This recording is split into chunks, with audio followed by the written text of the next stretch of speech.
Graça e paz do Senhor Jesus, meus irmãos. Amém? Vamos ler a Bíblia?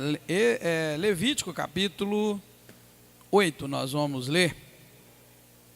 Levítico 8 é o nosso estudo dessa noite. E hoje nós vamos ver a consagração de Arão e de seus filhos. Obrigado, irmão Marcos.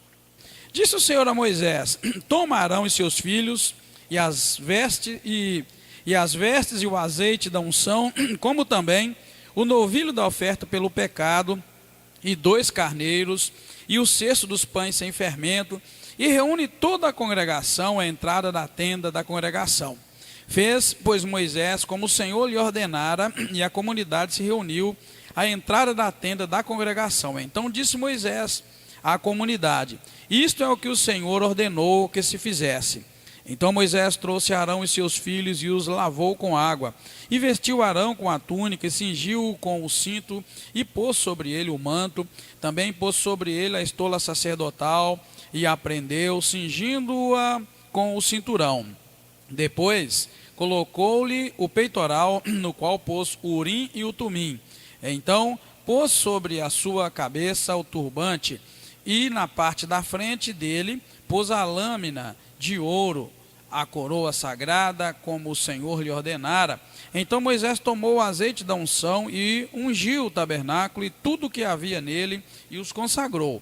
E dele espargiu 7 vezes sobre o altar, e ungiu o altar e todos os seus vasos, como também a pia e a sua base, para consagrá-los. Depois derramou do azeite da unção sobre a cabeça de Arão e ungiu-o para consagrá-lo. Também Moisés trouxe os filhos de Arão e vestiu-lhes as túnicas, cingiu-os com o cinto e apertou-lhes as tiaras, como o Senhor lhe ordenara. Então trouxe o novilho da oferta pelo pecado, e Arão e seus filhos puseram as mãos sobre a cabeça do novilho da oferta pelo pecado. Depois de imolá-lo, Moisés tomou o sangue, e dele pôs com o dedo sobre os chifres ao redor do altar, purificando o altar. Derramou o resto do sangue na base do altar e o consagrou para fazer expiação por ele. Tomou também toda a gordura que está nas vísceras, o redenho do fígado e os 2 rins, e a sua gordura, e os queimou sobre o altar. O novilho, porém, com o seu couro e a sua carne e o seu esterco, queimou com fogo fora do arraial, como o Senhor lhe ordenara. Depois mandou trazer o carneiro do holocausto, e Arão e seus filhos puseram as mãos sobre a cabeça do carneiro. Moisés o imolou e espargiu o sangue em volta do altar. Depois de partir o carneiro em seus pedaços, Moisés queimou dele a cabeça, os pedaços e a gordura, lavou com água as vísceras e as pernas, e queimou todo o carneiro sobre o altar. Foi holocausto de cheiro suave, uma oferta queimada ao Senhor, como o Senhor ordenara a Moisés. Então mandou trazer o outro carneiro, o carneiro da consagração, e Arão e seus filhos puseram as mãos sobre a cabeça do carneiro. Moisés o imolou, pegou do seu sangue e pôs sobre a ponta da orelha direita de Arão, e sobre o polegar da sua mão direita, e sobre o polegar do seu pé direito.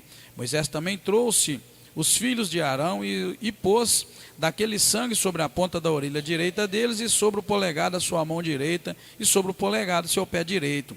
Então espargiu o sangue, o resto do sangue, em volta do altar. Tomou a gordura, a cauda, toda a gordura que está nas vísceras, o redenho do fígado, ambos os rins e a sua gordura, e a coxa direita.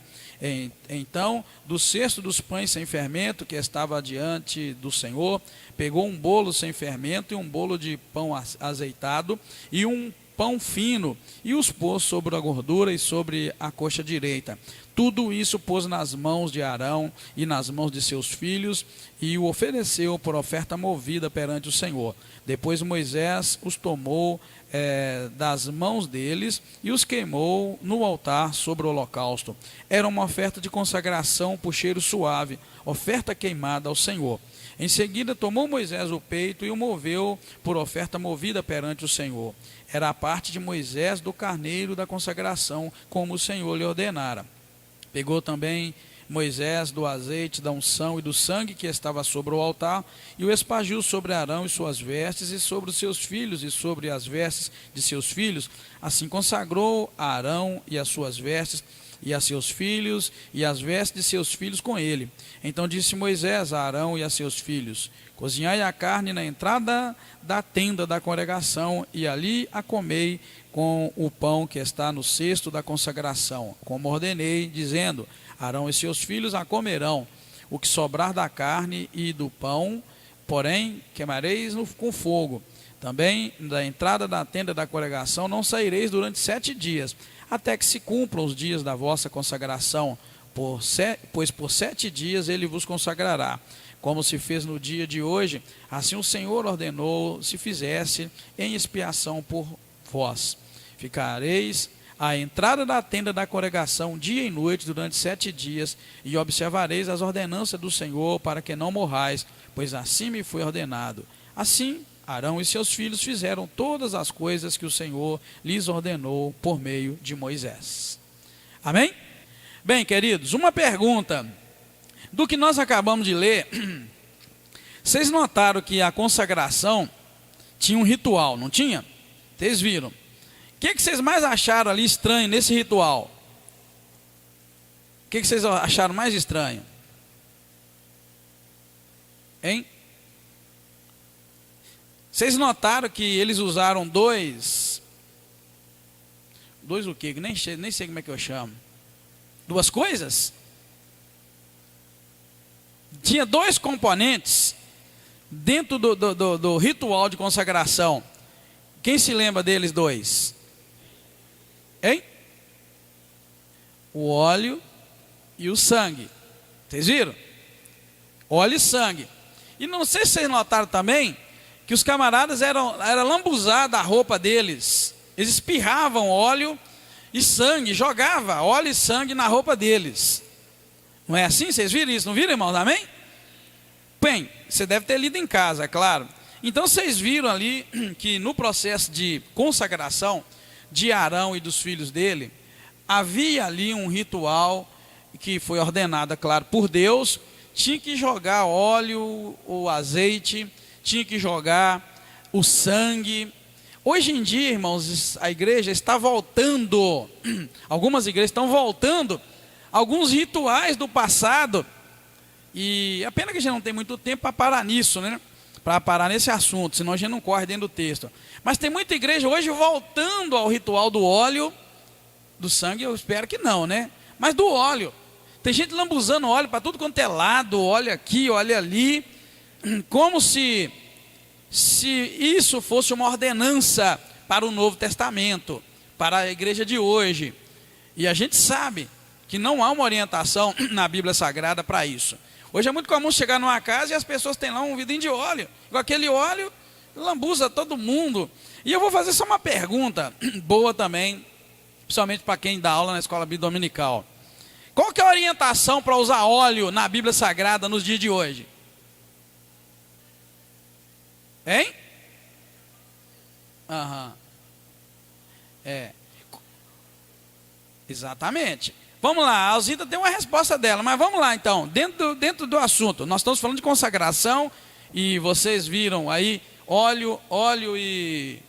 Ô Nascil, tenta passar para mim lá, aconteceu alguma coisa, certamente é porque está fora. Tira e volta aquilo para mim, tá? Então, queridos, vocês já perceberam, eu estou trazendo vocês para dentro do assunto, e eu lamento demais da conta que hoje de professor nós temos a Alzita, temos o Igor, temos o Ninja, mais a Thaís, e eu não vejo mais ninguém. Cadê a Tayla? Isso. E a Ana Silva. Eu vou dizer porque que eu lamento. Eu lamento porque na nossa igreja, depois eu vou tirar aqui dali, o que tem de gente falando besteira, achando que está falando Bíblia, porque não vem para estudo. Não estuda em casa. E não vem para a igreja. Então eu estou passando coisa de muito valor para a gente, para levar para a vida, e principalmente para o professor. Ele tem que saber alguma coisa, as coisas básicas. Nós ainda vamos ter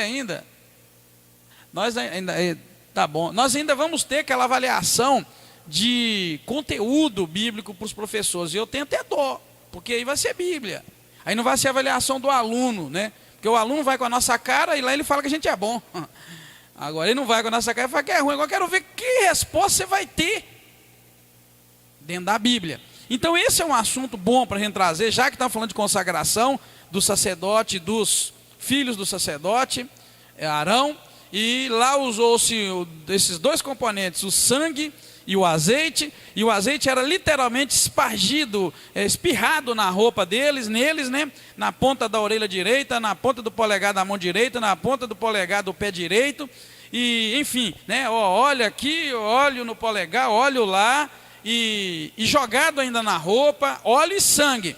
E aí a minha pergunta é, como é que fica isso hoje? Qual a orientação na Bíblia para nós da igreja de hoje usar o óleo, o sangue? A gente sabe que não, nem menção se faz, mas na verdade é uma pergunta bíblica, teológica de escola bíblica dominical, porque o que tem de gente carregando óleo, aí eu perguntei, porque tem gente que leva óleo para casa e tem óleo em casa, e quando tem um problema lambuza de óleo, eu perguntei o seguinte, qual que é a orientação bíblica para você hoje saber isso eu tenho que fazer, para você entender. Então a irmãzinha deu uma resposta, então eu volto à mesma pergunta, qual a orientação bíblica para o óleo ou azeite hoje, o uso dele? Esse é o segredo, é o segredinho. A Bíblia é isso, a Bíblia você pegar agora e pôr em prática. Bem, abra sua Bíblia então em Tiago capítulo 5. A irmãzita deu a resposta e eu quero só ler o texto da Bíblia que vai te falar qual a orientação da Bíblia. Tiago 5, nós vamos ler só o versículo 13, 14, 15 e 16, porque vai trazer a sua orientação. Tiago 5, 13, 14, 15 e 16 diz assim: está alguém entre vós aflito? Ore. Está alguém contente? Cante louvores. Depois o 14. Está alguém entre vós doente? Chame os presbíteros da igreja e orem sobre ele, ungindo-o com óleo em nome do Senhor. E diz o 15, a oração da fé salvará o doente, o Senhor o levantará, se houver cometido pecados, lhe serão perdoados. 16, portanto, confessai os vossos pecados uns aos outros, e orai uns pelos outros, para seres curados. A oração de um justo é poderosa e eficaz. Então, aqui você tem um respaldo bíblico, e você tem que ter isso anotado na tua mente, para que se um aluno teu te questionar, se alguém te questionar aí na rua, e se alguém te dá um vidrinho de óleo para você levar para casa, você pergunta, para que isso? Não é porque você chega lá, você vai ungir, você vai falar para a pessoa, mas não tem orientação bíblica para fazer isso. Aqui é muito claro, Bíblia a gente tem que entender e compreendê-la bem e pôr em prática. Está alguém entre vós doente? Chame os presbíteros da igreja, está vendo? E orem sobre ele, sobre o doente, ungindo-o com óleo em nome do Senhor. Então aqui está tudo claro. E já deixa claro também, quem vai curar é o óleo. É o que vocês viram aqui? É a oração. É a oração da fé. Está falando, a oração da fé vai salvar o doente, se tiver cometido pecado. Aliás, o Senhor vai levantá-lo, e se tiver cometido pecado, ainda vai ser perdoado ainda. Então o foco é a oração, não é o óleo. Por isso que eu evito ungir com óleo, eu tenho óleo aqui, eu evito, para vocês não pensarem que é o óleo, tá bom? Então, querido, e depois tem outro detalhe, quem é que vai aplicar o óleo? Quem vai aplicar o óleo? Os presbíteros. Não é ninguém além dos presbíteros. Hein? Como é que é? Não, está correto. A dele ali está falando anciãos. A sua tradução é a tradução mais antiga. Então é por isso que ela traz anciãos. Possivelmente a sua tradução também, no versículo 16, vai falar para confessar as vossas culpas uns aos outros. Não é assim? O pecado. A sua está pecado.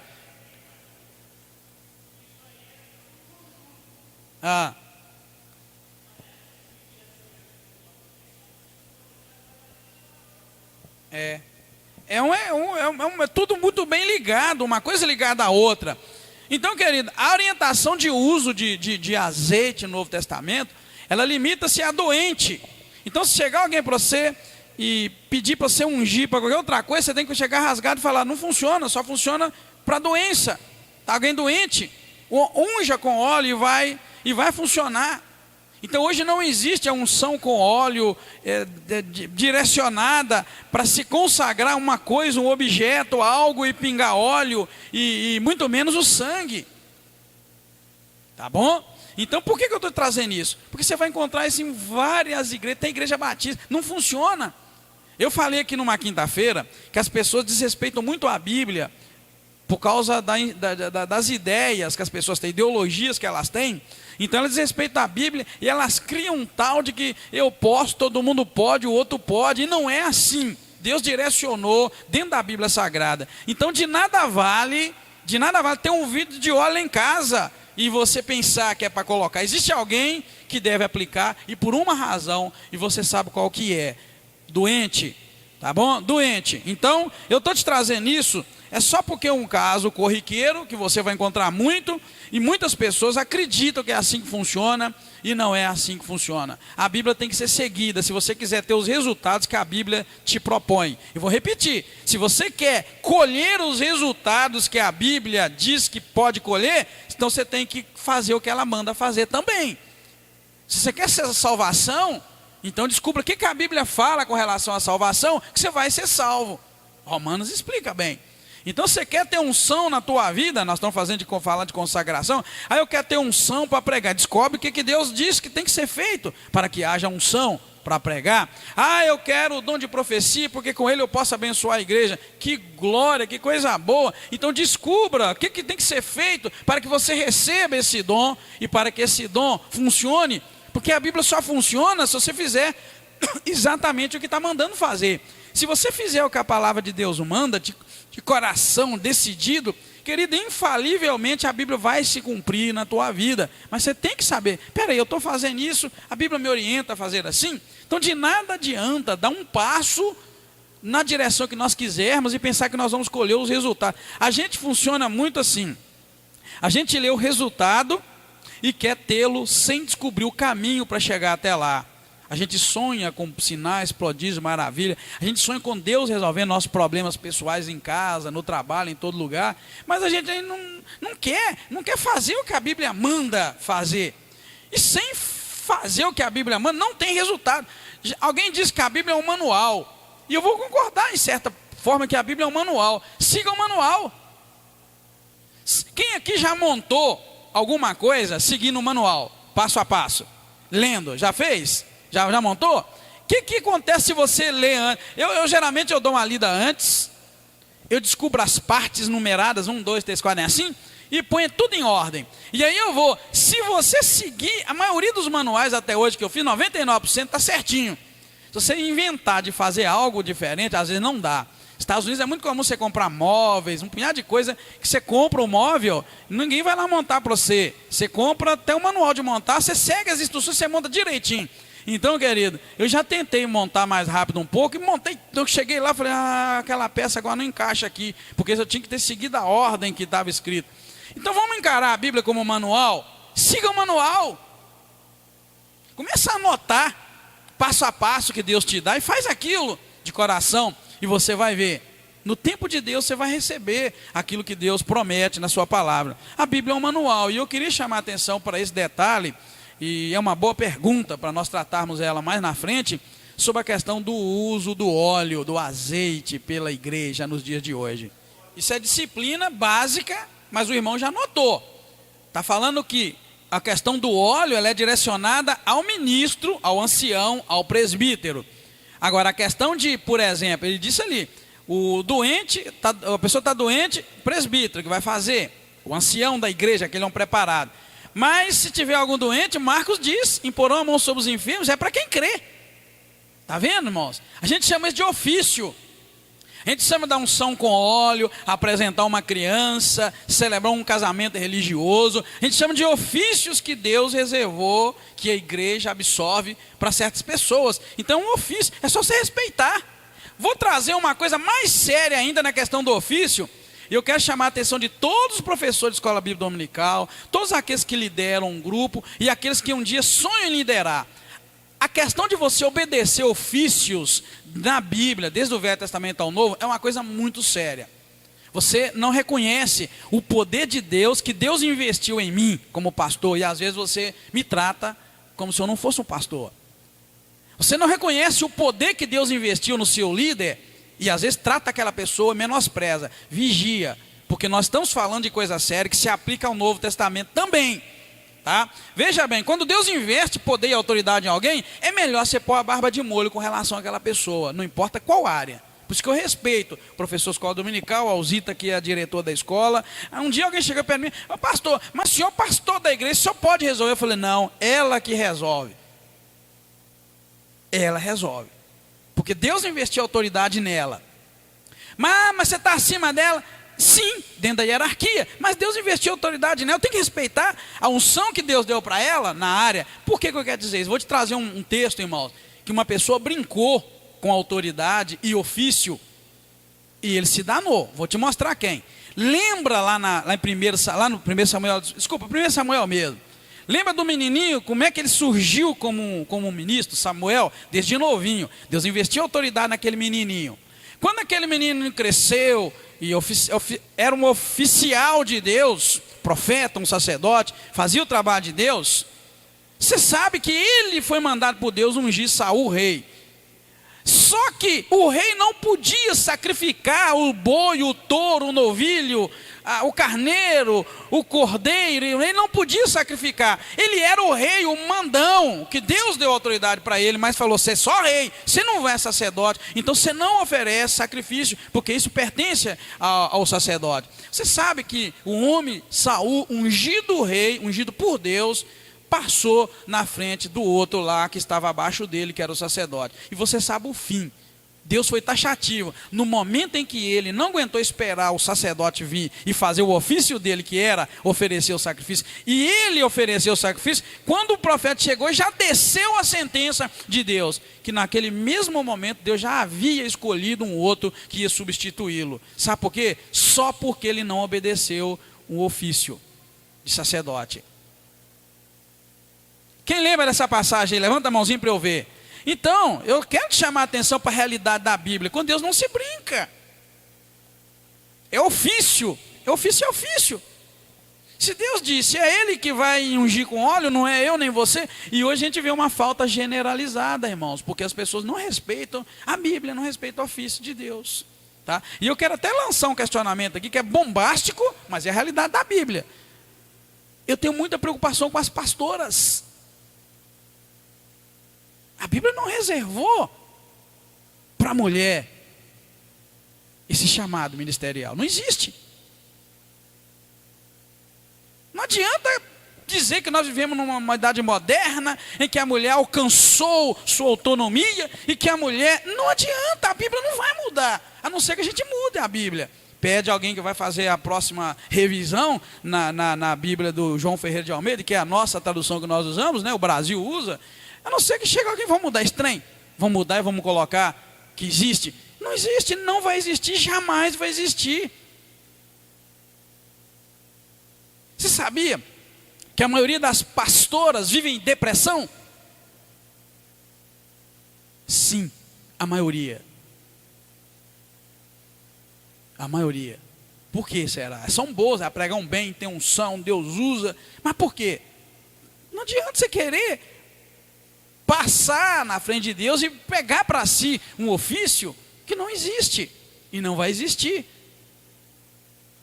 É bombástico, é pesado, dói, principalmente numa igreja igual essa aqui, em que as mulheres têm oportunidade. Você sabe disso, a igreja sempre deu, o pastor Esther essa vida inteira deu oportunidade para as mulheres, e nós continuamos dando, mas não adianta nem sonhar, não é algo bíblico. Ah, pastor, mas a igreja tal aceita. Eu sei. A Batista também aceita em alguns lugares, mas não tem lugar, não vai achar na Bíblia isso, não tem como. E colocar uma pessoa para executar um ofício que Deus não reservou a ela, não vai funcionar, não vai ter os resultados, os frutos. É muito pesado. Na verdade, na ordem da leitura, já mostra para nós, né?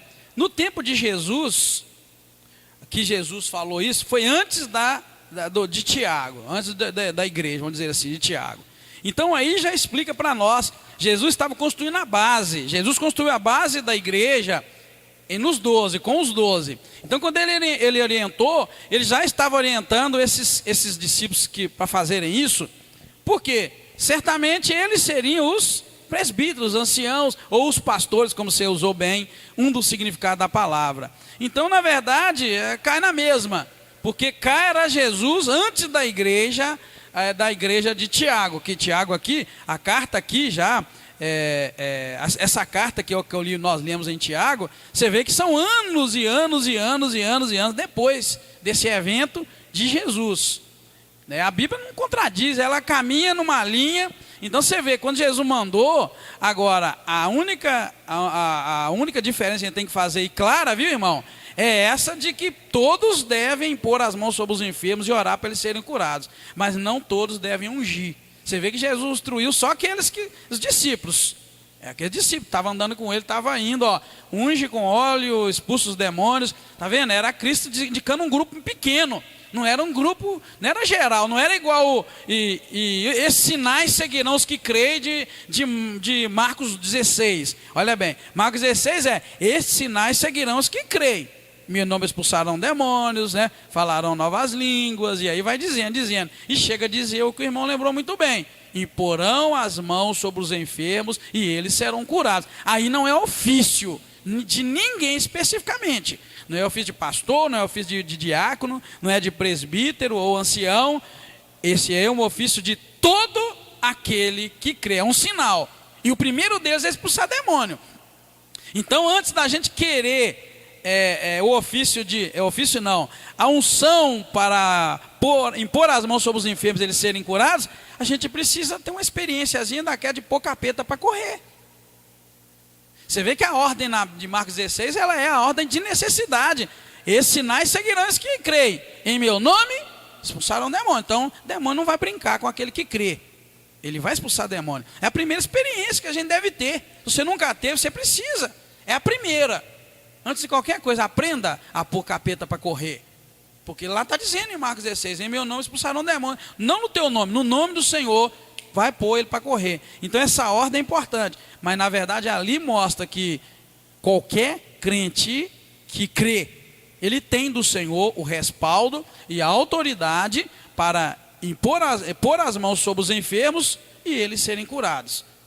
Tá bom? Mas a gente prefere isso do que pôr capeta para correr.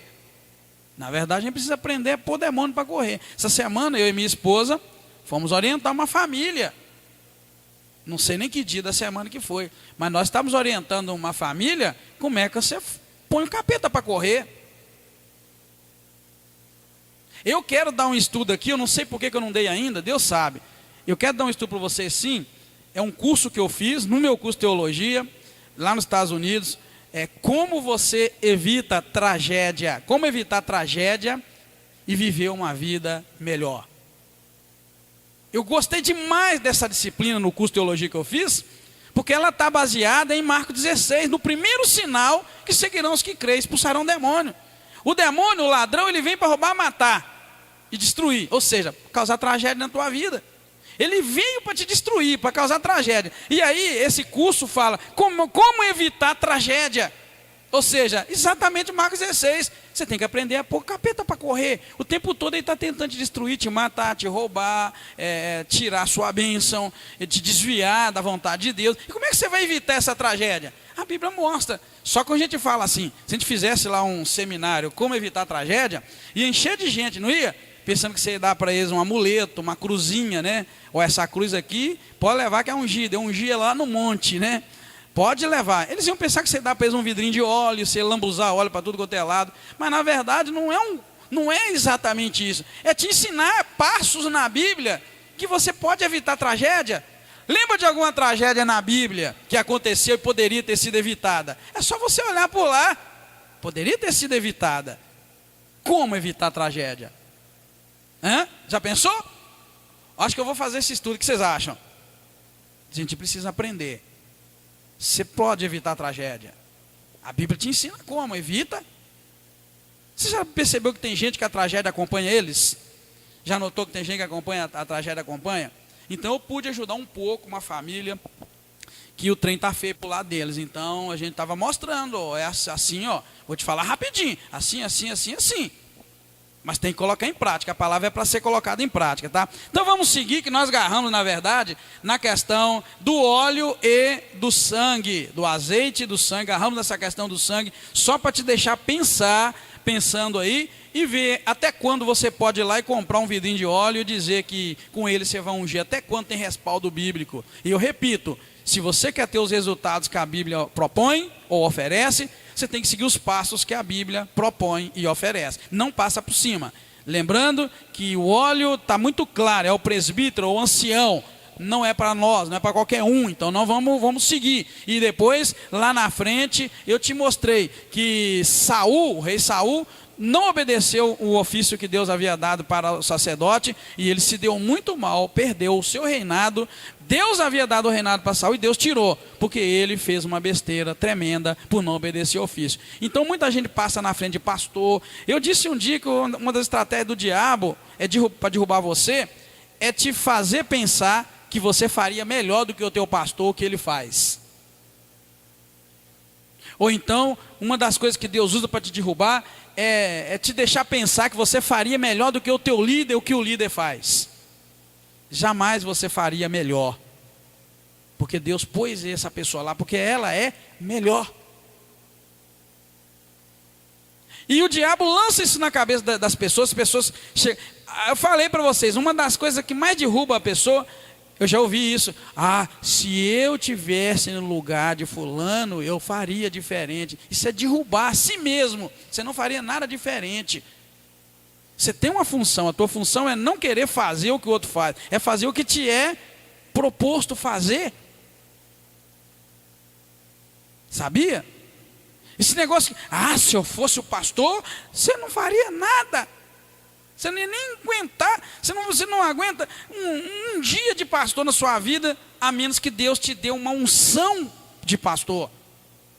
A menos que Deus te dê a unção para liderar. A menos que Deus te dê unção para ensinar. Você não aguenta nem um dia. Eu fiz uma coisa bonita uma vez. Eu vou tirar aqui de lá para não deixar a pessoa um dia ela assistir e ficar entristecida. A melhor coisa que eu fiz na minha vida, há uns anos atrás, é trazer um irmão comigo, para ele passar uns dias na minha casa. Só uns dias. E eu fiz uma coisa também de Deus. Eu não deixei o camarada ficar em casa. Eu levava ele comigo onde eu ia. Onde eu ia, o camarada voltou desesperado. Falou, gente, o pastor, ele não para, é o tempo todo. E ele ainda deu um azar danado, ou eu dei uma sorte danada, que até na hora do almoço o telefone tocava e eu olhava assim, porque eu não atendo. Se eu estiver almoçando, irmão, eu não atendo. Mas eu olhava e vi que era da igreja, aí eu atendi. Pelo menos uma vez isso aconteceu na hora do almoço. Eu olhei e falei, opa, tem que atender, é da igreja. E aí atendi e ele ficou doido. Eu falei, que maravilha. Então, querido, não vem com essa história. Se eu fosse o pastor, eu faria diferente. Se eu fosse o líder, eu faria diferente. Se eu tivesse aqui na frente, eu faria diferente. Você não faria, porque Deus, primeiro é que Ele nem te pôs. Ele não te deu a unção, o preparo. Um dia alguém chegou e falou assim, pastor, eu não gosto. Essa semana alguém me falou, pastor, eu evito trazer meus problemas para o senhor, porque o senhor já tem tanto problema. Eu falei, não, meu filho, pode trazer, eu não tenho problema nenhum. Eu chamei a Ana Silva, falei, não tem problema nenhum. O problema que eu tenho não é meu, é dos outros, então pode trazer mais. Mas o senhor pastor, o senhor é psicólogo, é problema demais. Falei, nenhum meu, é tudo dos outros, pode trazer. Só para você ter uma noção, queridos, dessa questão da consagração. O que a consagração te faz?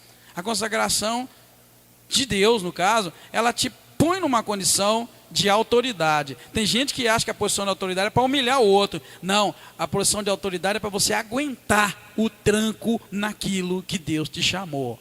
Conhece algum camarada que disse que era pastor e foi consagrado pastor e não aguentou? Porque de fato não havia investimento de Deus em autoridade para ele aguentar. Se você amanhã eu aparecer deprimido e detonado porque eu sou pastor, você vai olhar e vai dizer, ele nunca foi pastor. Nós o consagramos, mas ele não é. Está aí o pastor Maci que aposentou, né, pastor Maci? Está ali o pastor Maci, pastor aposentado. Tomou pancada a vida inteira, mas está ali na igreja. Ele só não tem condições de estar aqui na frente, conduzindo a igreja, nas pregações, nas coisas. Mas está ali, estava domingo no batismo. Não aguentou ir de noite, né, pastor? Mas está ali, quer dizer, teve de Deus a autoridade para pastorear, está firme, vai morrer na graça de Deus. Agora, a pessoa, eu sou pastor e, pá, e faz aquele rebuliço, e de repente ele está caído, ele não está aguentando, querido, ele não recebeu de Deus o investimento de autoridade. Ele não recebeu de Deus, ó, toma, eu estou te fazendo um pastor. A igreja o fez, mas ele não recebeu de Deus a consagração e a unção para aquilo. É o que mais nós carecemos nos dias de hoje. Pessoas de fato, que Deus ungiu, que Deus deu autoridade para atuar naquela área. Não tem esse tem de ficar morrendo, de depressão, de desespero. Deus não vai deixar isso. Você acha que Deus ia te chamar para alguma coisa e ia te deixar morrer no meio do caminho? Não. Ele vai te chamar para fazer o que Paulo disse, né? O que o apóstolo diz: combati o bom combate, não é assim? Encerrei a carreira, guardei a fé. Ou seja, combati o bom combate, cheguei no fim da carreira, mas guardei a fé. Sabe o que é guardar a fé? Eu não caí, eu não desviei, eu estou firme, eu continuo o mesmo na fé. Estou fraco fisicamente, não aguento mais nada, minha cabeça não está boa. Eu combati o bom combate, mas a minha fé está firme. Você vai medir se a pessoa tem o chamado, a unção e a consagração de Deus, é se ela, no finalzinho, ela tem aquela palavrinha: guardei a fé, estou firme. A minha fé está firme, eu não aguento mais nada, mas a minha fé está firme. Tá, querido? Só para você compreender um pouco do que é a consagração, nos termos que nós estamos trazendo para a nossa vida hoje no Novo Testamento. Nós estamos estudando, irmãos, sobre os sacrifícios, mas ninguém podia oferecer seu próprio sacrifício a Deus, está vendo? Estamos falando de sacrifício, mas o que eu quero deixar claro é que ninguém podia oferecer seu próprio sacrifício. Você já viu gente, como eu disse, ela mesmo unge com óleo, não é assim? Ela mesmo abre igreja. Tem gente que revolta com a instituição igreja e abre uma igrejinha dentro de casa, abre uma igrejinha no fundo de quintal, não é assim? Você já viu isso demais? Eu tenho certeza que já, não é? O camarada não gostou que o pastor chamou ele na regulagem, ele vai, abre uma igrejinha e vai vir o próprio pastor, a própria pastora, e vai ensinar besteira, fazer coisa errada a vida inteira, porque não tem unção de Deus, chamar de Deus, é uma confusão. Mas aqui está deixando claro para nós que ninguém podia oferecer seu próprio sacrifício, você tinha que entregar para uma pessoa, oferecer para você a Deus. E essa pessoa você sabe quem é. Quem é que podia oferecer o sacrifício? Eu precisava oferecer um sacrifício pelo pecado. Eu tinha que levar esse sacrifício até uma pessoa, não era? Quem era a pessoa que pegava e cuidava de todo o ritual para oferecer o meu sacrifício? Quem era? O sacerdote. Então nós estamos sabendo já, né? Bem, era necessário então trazer o sacrifício ao sacerdote. E o sacerdote oferecia a Deus. Para isso Deus escolheu a tribo de Levi para o serviço, eu coloquei religioso, porque na verdade é o serviço do tabernáculo. E depois, quando foi construído o templo lá com Salomão, eles continuaram fazendo o ofício. Mas apenas a casa de Arão, irmão, foi escolhido para ser sacerdote. Aí nós encontramos a distinção entre levita e sacerdote. Olha aqui que eu coloquei. Deus escolheu a tribo de Levi para ministrar, para cuidar das coisas do tabernáculo, que era o serviço religioso. Escolheu a tribo de Levi, mas só a família de Arão é que tinha o sacerdócio. E essa diferença, tem vários momentos na Bíblia que mostram a diferença. Mas fica muito claro a distinção entre levita e sacerdote em Lucas capítulo 10. Abra sua Bíblia, irmão, Lucas 10. Quem lembra o que tem lá em Lucas 10? Quem lembra? Na hora que você abrir aí você vai ver. Aí você vai notar por que eu estou colocando isso, só para você ver que existe diferença. Não é dizer que levita todo levita é sacerdote da linhagem de Arão. Veja a diferença. Acharam? Hein? Quem achou diz amém. Lucas 10, do 30 só ao 37, para não ler tudo, que é a parábola do bom samaritano, né? Respondeu-lhe Jesus: descia um homem de Jerusalém para Jericó e caiu nas mãos dos assaltantes, os quais o roubaram e espancando-o se retiraram, deixando-o meio morto. Olha bem, casualmente descia pelo mesmo caminho certo sacerdote que, vendo-o, passou de largo. Aí agora, olha, de igual modo também um levita chegou àquele lugar e vendo-o, passou distante. Ou seja, você nota que existe diferença entre sacerdote e levita. Aqui está claro. Casualmente, na casa do bom samaritano, disse um sacerdote. Ele viu, não deu nem papo.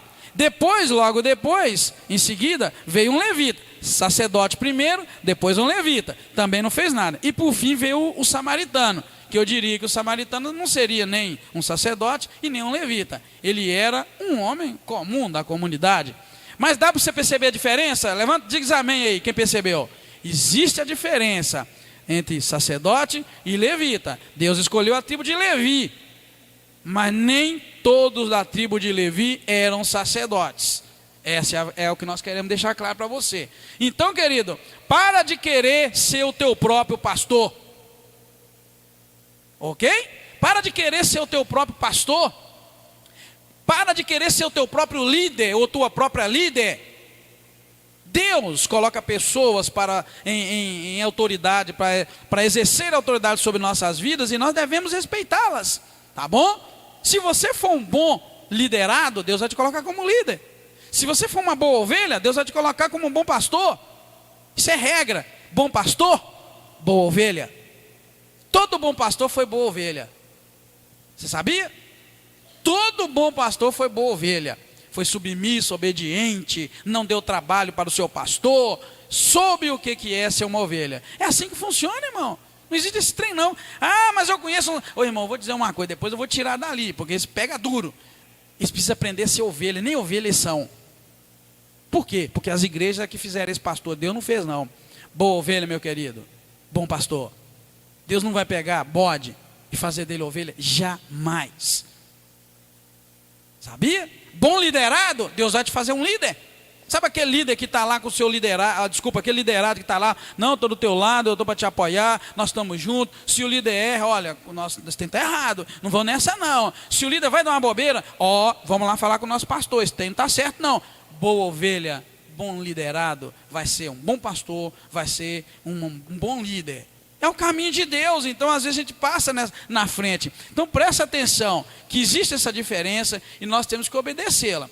Levítico 8, que é o texto que nós estamos estudando, irmãos, relata que Moisés, então, agora, deveria reunir o povo para a cerimônia de consagração de Arão e seus filhos, cerimônia essa que foi detalhada em Êxodo 28 e 29. Nós já estudamos isso aí e foi muito bem detalhado. Tudo aqui você nota que já foi orientado na Bíblia Sagrada em Êxodo 28 e 29. Mas para a questão de resumir, para a gente entender melhor, a gente vê então agora nesse capítulo 8, 4 passos para a consagração. Primeiro, versículo 6 vai falar, presta atenção na sua Bíblia. Então, depois de chamar a congregação, Moisés trouxe Arão e seus filhos e os lavou com água. Lavar com água é o quê? Quem sabe? Na verdade, não aqui, depois, não leia aqui. Quero saber o que é mesmo lavar com água. Você se lavar com água é o quê? Você se lavar com água é o quê? Hein? Limpar. É higiene. Você vê que Moisés não chegou lá e chamou, vem cá Arão, traz seus filhos aqui, porque você Arão e os seus filhos serão sacerdotes. Então, vem cá Arão, vem cá que eu vou te vestir as roupas. Não, de forma alguma. Primeira atitude foi lavá-los com água, higiene, limpeza, purificação. E a gente precisa entender que trazendo esse tempo para dentro da Bíblia, está falando de um novo nascimento, a pessoa ser nova criatura, é um ato simbólico. Nós não vamos dar banho em ninguém que a gente for consagrar aqui. Mas a pessoa que vai ser consagrada, ela precisa entender que ela tem que ter sido tomada, ela tem que ter tomado um banho espiritual. Ela tem que ter sido lavada. Ela tem que ter limpa. Tem que ter nascido de novo. Então, olha bem, o primeiro passo é a lavagem. É um símbolo da purificação e do novo nascimento. O segundo, você vai encontrar versículos 7 e 8, que é o revestimento. Olha, e vestiu Arão com a túnica, cingiu com o cinto, pôs sobre ele o manto, e vai dizendo. Depois colocou-lhe o peitoral, no qual pôs o urim e o tumim. O que você nota? O camarada foi vestido, colocou uma roupa nele depois de ter lavado, depois de ter nascido de novo. Agora existe um revestimento para você trabalhar na obra do Senhor. Eu sou meio atrevido nas coisas que eu falo. Por exemplo, eu não aceito que quem um dia aceitou Jesus e provou da graça de Deus, caia. Se ele seguir o manual, a Bíblia. Você nunca vai voltar para o pecado se você seguir o manual, Bíblia. Deus não te fez para cair. Mas Ele te deu a possibilidade de cair. Se você escolheu o caminho da queda, vai tombar. Vou repetir. Deus não te fez para cair. Ele não te salvou para cair. Mas se você escolheu o caminho errado, o caminho da queda, você vai tombar. As pessoas caem porque elas desviam do manual, da Bíblia, do passo a passo. Não tem que cair. Esse negócio que eu estava firme, eu desviei, vigia. É porque você desviou mesmo do manual. Você não seguiu o que a Bíblia mandou, você deu bobeira. Você foi guiado pela emoção. Então presta atenção, querido. Revestimento, aqui vestiu roupa nele, é o que você precisa. Lembra lá que Jesus disse para os seus discípulos ficarem em Jerusalém, até que eles fossem revestidos de poder, lembra? Até que do alto eles fossem revestidos de poder, e recebereis poder ao descer sobre vós o Espírito Santo, e sereis minhas testemunhas, tanto em Jerusalém como em toda a Judéia e Samaria, e até os confins da terra. Fica no teu canto, seja humilde, até que o Senhor te revista de autoridade, de poder, do Espírito Santo, para você sair por aí testemunhando. Tem gente que quer falar de Jesus para as pessoas, sendo que ela ainda não foi nem lavada e nem revestida. É preciso passar por esse espaço. Depois vem a unção, versículo 10 a 12. Então Moisés tomou o azeite, está vendo a unção, ungiu o tabernáculo, tudo que havia nele, o consagrou, e dele espargiu 7 vezes sobre o altar, e ungiu o altar e todos os seus vasos, como também a pia, a sua base, para consagrá-los, e depois derramou do azeite da unção sobre a cabeça de Arão, e ungiu para consagrá-lo. Aí depois vem a unção, indicando a santificação e o prenúncio, ou o anúncio já antecipado da unção do Espírito Santo, que eu te disse, recebereis poder ao descer sobre vós o Espírito Santo, e aí vão ser minhas testemunhas, poder para testemunhar, homem a homem, mulher com mulher. Esse pessoal vai sair amanhã para evangelizar. Se tiver unção, glória a Deus, unção para testemunhar. Eu não sei se vocês notaram, irmão, não adianta nada a gente tentar convencer ninguém a ser salvo e ser crente. Quando as pessoas veem unção em nós, vê Cristo em nós, vê mudança em nós, vê que a gente está lavado, revestido e tem unção, a própria vida delas muda. Um dia eu falei aqui na igreja que os crentes precisam aprender a ficar mais calado e mostrar Jesus com o seu testemunho, com o seu jeito de ser. A gente ganha mais alma em silêncio do que falando. Sabia? Você comove, você convence qualquer pessoa, você constrange qualquer um a conhecer Jesus, se você começar a mostrar. Agora, se você é infiel nos contratos, você compra e não paga, você é mentiroso ou mentirosa, se você fica na internet vendo só pudriqueira, se você posta só besteira, coisa ridícula, se você não flui Deus na tua vida, querido, você não precisa, para de falar de Jesus, você vai lucrar mais, vai me ajudar mais ainda, você fica calado, porque quando você fala de Jesus e não vive, você está me atrapalhando. Porque eu estou tentando mostrar um Deus vivo, um Deus real, que mudou minha vida. A mensagem nossa tem que ser assim: vem comigo, pisa onde eu estou pisando, que você vai ser salvo. Amém, irmãos? Essa é a mensagem que transforma o mundo, que muda o mundo. Pisa onde eu piso, que você vai se dar bem. Vem comigo, que onde eu piso, o meu passo, a minha vida é boa, eu estou bem com Deus. É isso que é pregar, irmãos, o evangelho. O resto, é discurso, e é o que você ouve por aí. Enquanto as pessoas estão correndo atrás de azeite, de óleo, e de água, e benta, e de não sei o que é mais bento, você precisa de olhar a vida da pessoa. É incrível como a Bíblia orienta a gente dizendo da bobeira. Jesus em determinado momento diz assim: pelos frutos os conhecereis. E tem gente que ainda dá bobeira. Tem gente que corre atrás de óleo, de sal, e de oração forte, e de não sei o quê. Ô meu irmão, Jesus está dizendo, conhece a vida da pessoa pelo fruto que você conhece. Se é mesmo de Deus ou se não é. Se você não tem oportunidade de conhecer, não acredite. Vigia. A Bíblia manda, mas a pessoa hoje ninguém quer, né? A gente vai pela mídia. Se a mídia mostra que alguém está no topo, aí é aquilo que está no topo. Eu nunca vou esquecer de uns anos atrás, ainda aquela turma estava lá em casa, que a juventude daquele tempo estava lá em casa, morava aqui embaixo na rua. Aí eles estavam assistindo na minha casa, um punhado de jovens lá assistindo uma mulher pregando. E aí alguém pegou, olha pastor, como é que ela prega bem? Eu dei uma cortada. Eu não gosto de ninguém de mídia que eu não conheça. Pode estar lá no topo, eu fujo, porque por trás pode ter trambique. Aí essa mulher estava pregando, e a multidão, e alguém falou, olha pastor, como é que ela prega? Eu falei, eu não gosto dessas coisas. E possivelmente, talvez até vocês estavam lá, ó, eu não sei, naquela época. Eu falei, eu não gosto desse tipo de coisa, tal, e passei.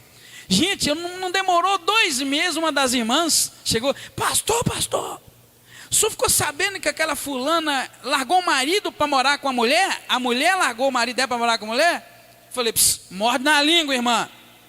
Morde na língua. Quem te falou isso? Não, pastor, é que eu fiquei sabendo. Morde na língua, vamos pesquisar primeiro, vamos ver. Aí eu fui pesquisar, era verdade.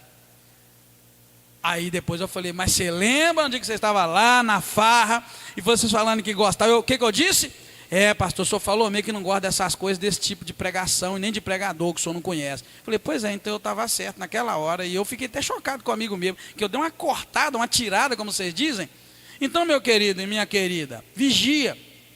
A gente precisa compreender que uma pessoa consagrada a Deus, ela necessariamente passa por esses passos simbólicos, que é a lavagem do novo nascimento, revestimento, que é o vestir-se de uma nova vida de autoridade do Senhor, e a unção, que é um prenúncio do Espírito Santo de Deus na vida, e você vai conhecer muito bem pelos frutos. Desconfie de qualquer pregador, qualquer pregadora de internet ou de TV. Se você não conseguir andar com a pessoa, vigia. Porque senão você pode decepcionar. Anda com a pessoa um pouco. Ah, pastor, mas aí como é que eu posso? Não posso andar com todo mundo. E quem te disse que Deus mandou você seguir todo mundo? Mandou seguir quem você pode andar com ele ou com ela. Ah, mas eu gosto do jeito que fulano prega. Vigia. Você sabia que o diabo sabe pregar? Isso aí é bom para o professor de escola bíblica dominical. Você sabia que o diabo sabe pregar? Diz amém. Tem muita pregação do diabo boa. Aquela lá então, em Mateus capítulo 4, um pregador daquele tipo está em falta. O camarada conhecia tanta Bíblia, o diabo virou para Jesus, está escrito, nós precisamos pregar mais, está escrito, sabia? Está escrito, está escrito, está escrito. Então, querido, já prega bem demais.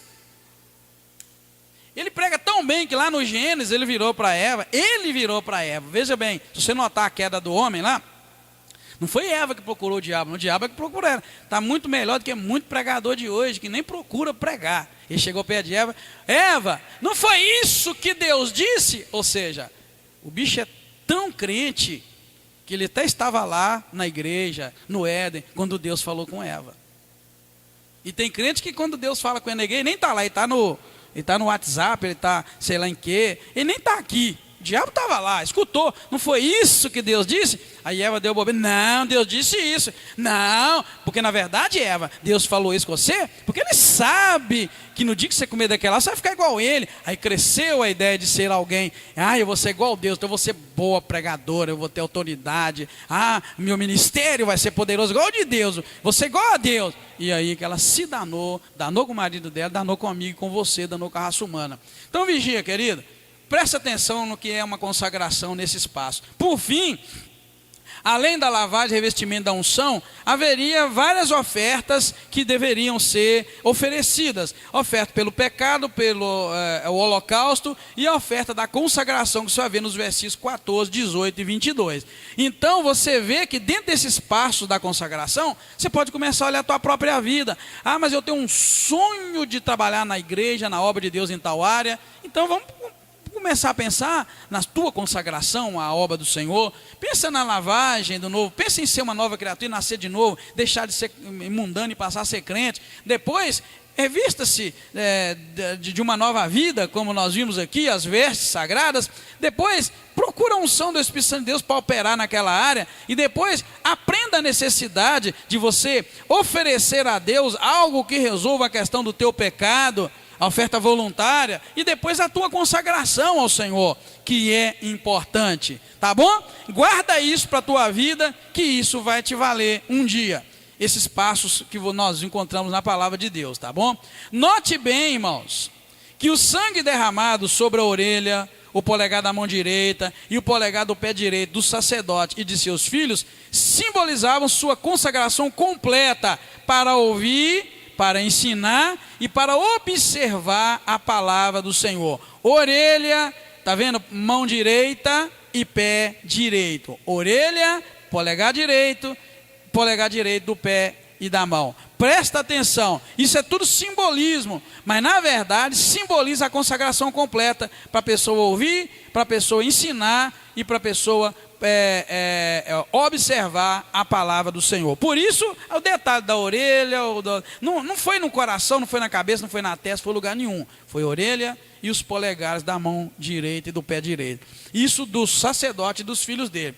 Agora, um detalhe, aqui fala que o camarada deveria ser ungido, na verdade, era o polegar direito. E você vai notar que uma parte do carneiro também deveria ser oferecida ao Senhor, ou do bode, desculpa, do carneiro, ou como é que chama aqui o meu?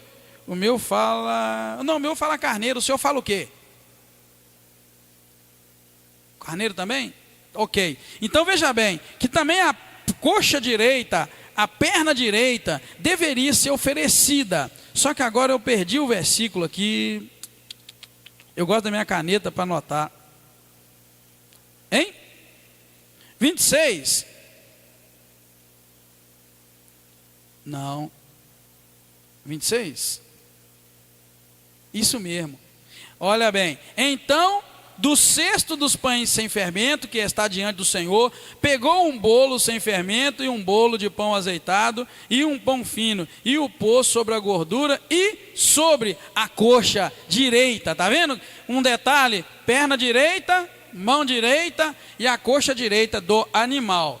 Bem, veja bem, volta aqui comigo que você vai ver. Note bem que o sangue era colocado na orelha, na mão direita e no pé direito.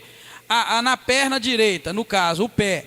Agora, veja bem o que diz Isaías 52:7. Quão formosos são sobre os montes os pés do que anuncia boas novas, que proclama a paz, que anuncia coisas boas, que faz ouvir a salvação e que diz a Sião, o teu Deus reina. Olha bonito, que bonito, unção com óleo, orelha direita, dedo da mão direita, dedo do pé direito, pé. E a Bíblia vem e me diz que existe uma diferença nos pés daquele que anuncia as boas novas. Presta atenção no que é pregar.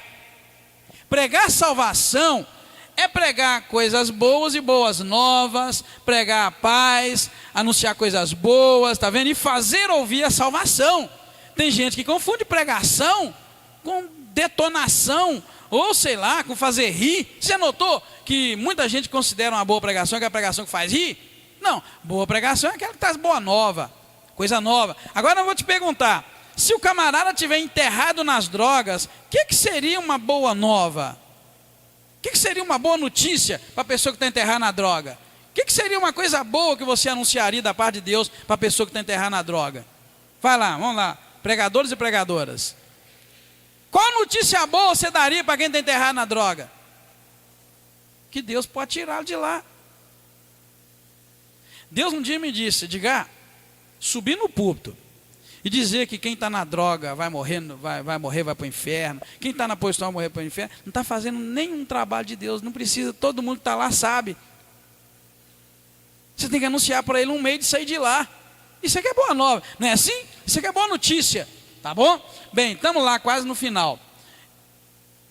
É só a partir de todo esse procedimento de consagração, irmãos, que Arão vem e recebe em suas mãos as partes e os cestos de pães para o seu ofício, que nós acabamos de ler. O versículo 26 diz assim, que nós acabamos de ler. O 25 diz: tomou a gordura, a cauda e todas aquelas vísceras, o redenho, o fígado e os rins. E diz o verso 27: tudo isso pôs nas mãos de Arão e nas mãos de seus filhos e o ofereceu por oferta movida perante o Senhor. Veja que primeiro passou todo aquele procedimento de consagração, para que agora no versículo 27 ele receba para tudo isso das mãos de Moisés, para poder oferecer e começar a trabalhar no seu ofício, tá?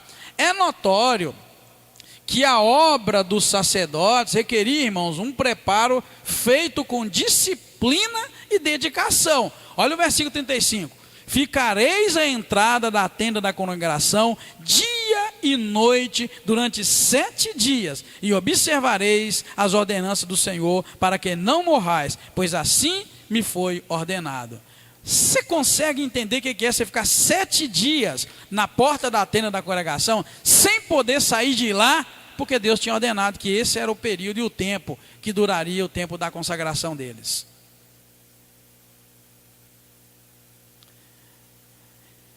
Por isso eu coloquei isso, que o trabalho deles requeria um preparo com disciplina e dedicação. Quem quer ser obreiro tem que aprender a disciplina, você sabia?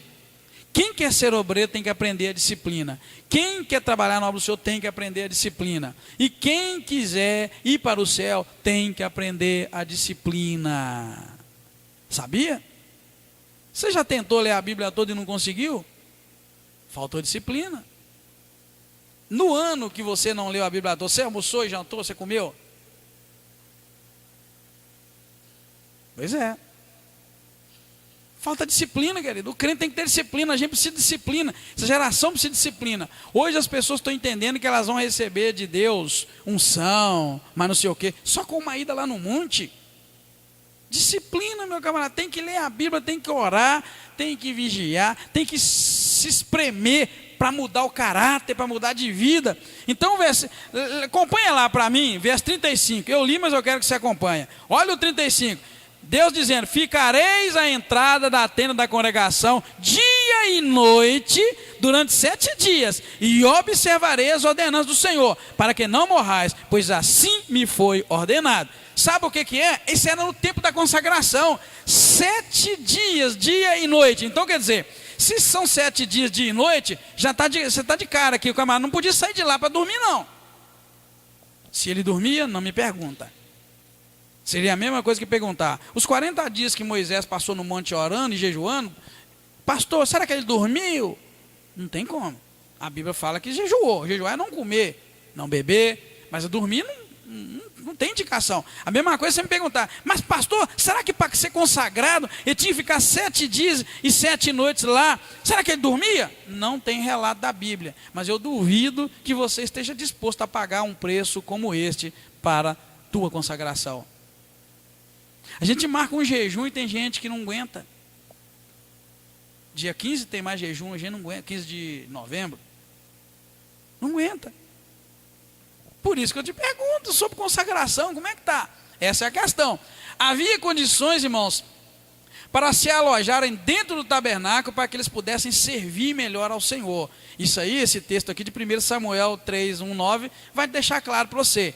Você lembra lá?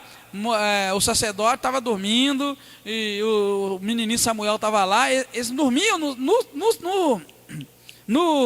templo, aqui no caso era o tabernáculo. No templo vai ser lá no templo de Salomão. Eles dormiam lá, tanto que quando o menino escutou a voz de Deus chamando 4 vezes Samuel, ele não entendeu que era Deus. Ele foi 1 vez, 2 vezes, 3 vezes a Eli. Aí Eli orientou ele. Quando te chamar outra vez, responde: fala, Senhor, que o teu servo ouve. E aí na 4ª vez ele falou e Deus falou com ele. Então na verdade havia até no tabernáculo condições para eles se alojarem, para eles servirem melhor ao Senhor. Dedicação, disciplina. Gente, hoje a gente não serve a Deus como devia. A gente dá o resto para Deus, dá o final do dia, dá o final das nossas horas, final de tudo nós damos para Deus. A gente não consegue dedicar a Deus como deveria dedicar. O trabalho de Deus precisa ser feito com muita dedicação. Bem, podemos concluir então que, aí eu peguei Jeremias 48:10, que diz: maldito aquele que fizer a obra do Senhor relaxadamente, maldito aquele que preservar a sua espada do sangue. Falta um aquele aqui, tá? Então, maldito aquele que faz a obra do Senhor relaxadamente, e maldito aquele que preservar a sua espada do sangue. Ou seja, irmãos, vimos no processo de consagração que era exigido todo um procedimento prolongado e que culmina com o sacerdote tendo que ficar 7 dias e 7 noites na porta da tenda da congregação. Então a gente precisa aprender a ser sacerdote, servo do Senhor, e não fazer as coisas relaxadamente. Como é que você pode fazer o que você faz e não fazer relaxadamente? Essa é a questão. Amém? Vamos orar?